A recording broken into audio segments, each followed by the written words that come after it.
Trust, while absolutely essential for long-term relationships, well, is not enough to keep them there. You also have to use other triggers. And a great one to use is the passion trigger. So if people feel kind of lukewarm about you, then that means you are vulnerable. If you are not a must-have in your customer's life, if you're not a must-have in your employee's life, if you're not a must-have for your employer, then you're a nice-to-have. And if you're a nice-to-have, then that means you're vulnerable, because there isn't enough room in the nice-to-have land when budgets are getting cut and people are stressed. So how do you get them over into the must-have? How do you live over there? Well, you use that with the passion trigger. The passion trigger is the one that makes you feel very strongly about things. It's the one that makes you care. It's the one that makes you want to interact. People who use the passion trigger are the most fun of all the triggers, because they're the ones who'll say, come on in, sit down, I've got wine, let's eat, what's going on, I've got music on. It's all very much about the experience and about playing and about expressing. They tend to be really easy to read. They tend to be great at reading other people's body language. So how would you use the passion trigger potentially?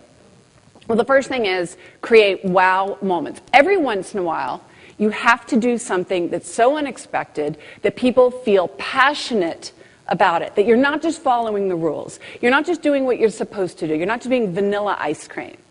You know, what can you do that's a little dash of pistachio? Next, use stories, not facts. It's not with research, it's the story around the research. It's the implication of the research. It's not just about the literal data within the research. And then finally, tap into what your customer is passionate about. Now, I had a few great examples of this recently that I want to share to you. So there are times in your marketing when it's essential to stop talking about yourself, to stop talking about your product, and to focus on what is your customer really passionate about. Now, I don't have a dog, but a lot of people are really into dogs. Raise your hand if you've got a dog. Okay, cool, yeah. So I was in a store recently, and they sold really cute little girls' dresses, and they were pretty expensive. They were about $100 each, and I thought, God, you know, what kind of spoiled LA kids are these? And they had like Halloween costumes, and they had Tiffany jewelry for little kids. I mean, it was so over the top. And then they sold shoes, but they sold shoes in packs of 4. Now, why would they sell shoes in packs of 4? Twins? No. What? Dogs! Yes! Yes! You guys are good! The whole store was for dogs, but not just all dogs. Dogs that weighed 9 to 11 pounds. So when you hyper-specialize like that, when you stop trying to be the vanilla and talking to everyone, and instead find your pistachio and figure out exactly who you're going to talk to, you can create an entire store of luxury apparel for dogs that weigh 9 to 11 pounds. But this thing about the dog thing, you know, like I travel a lot, and the W Hotel is one of my favorites, and so they have a children's menu.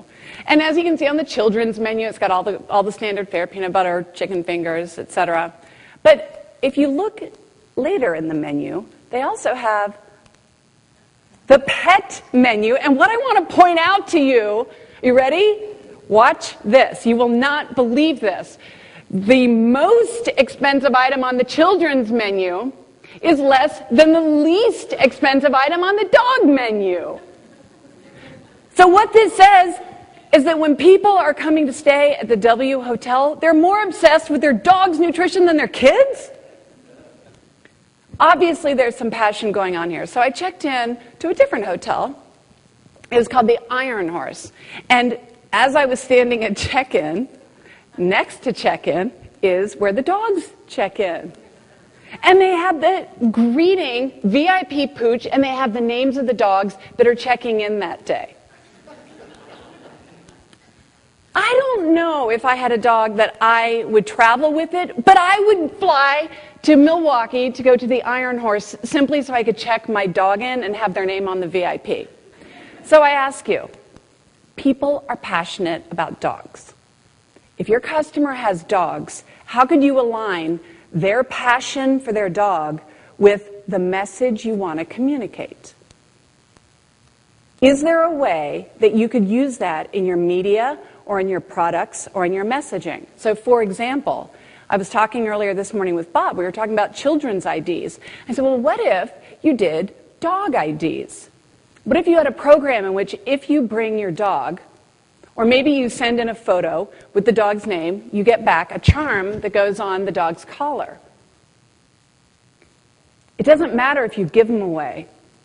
The point is you will have a customer for life because you've tapped into something that your customer is passionate about.